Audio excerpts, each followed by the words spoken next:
Wote, young African leaders, I know a secret about each of you in this room. And this secret is you have a favorite song. You know that very song that makes you happy in the morning, that drives you, that makes you excited, that makes you dance. But you also know a song that makes you very sad, that reminds you of a bad thing, a bad person, a bad experience maybe. There are times I see no difference between Africa and a song. Some days when I wake up, Africa makes me very sad. Africa makes me to question myself. But fortunately, there are days where Africa makes me smile, hope, dream, like now, as I'm standing before you. Young African leaders doing amazing things in your communities. Allow me now to suggest a scenario to you. Imagine that we were asked to make a new song for the future generation, a song that ignites them, that makes them dream. The question is, what will be your contribution to that song? Let me be the first to answer this question.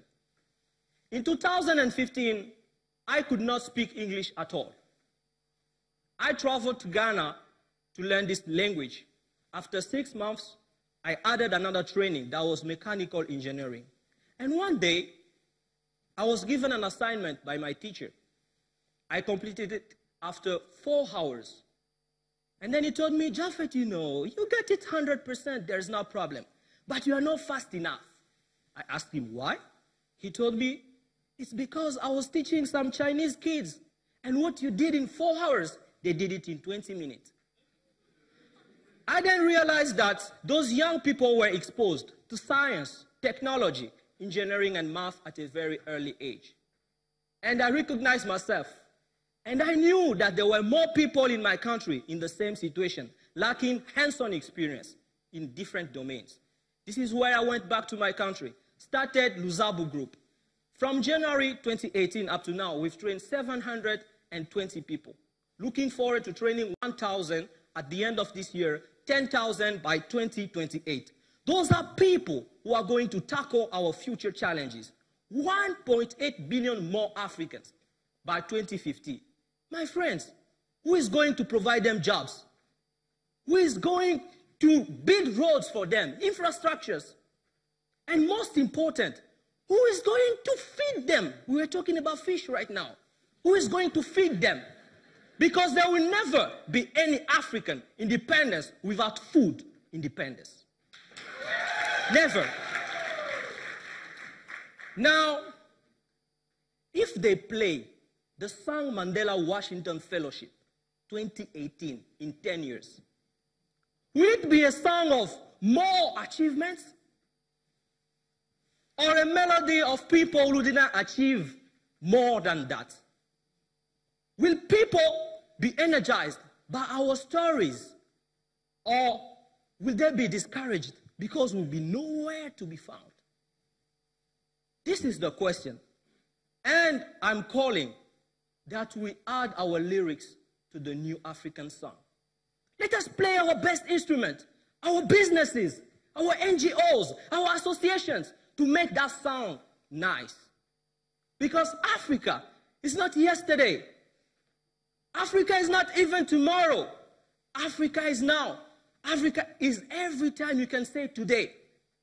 And today, I'm inviting you to make that song nice. Because immediately when you step back to your country, people will start downloading the song.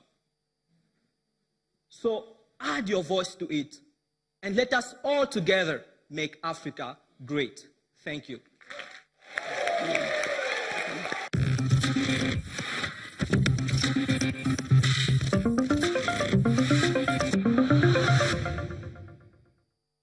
One Ugandan medical doctor is taking a Pan-African approach to reducing the spread of sickle cell disease.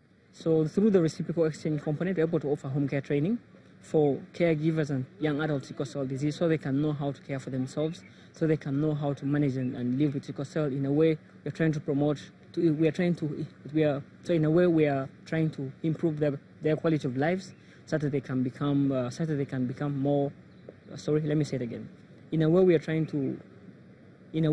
to promote their quality of lives, to make sure they can live to be productive and effective and contribute to national development. Still, the Mandela Washington Fellowship was effort to offer me the collaboration opportunity, where I collaborated with a fellow from Ghana. She's Ruby Goka. So Ruby is a multiple award-winning author.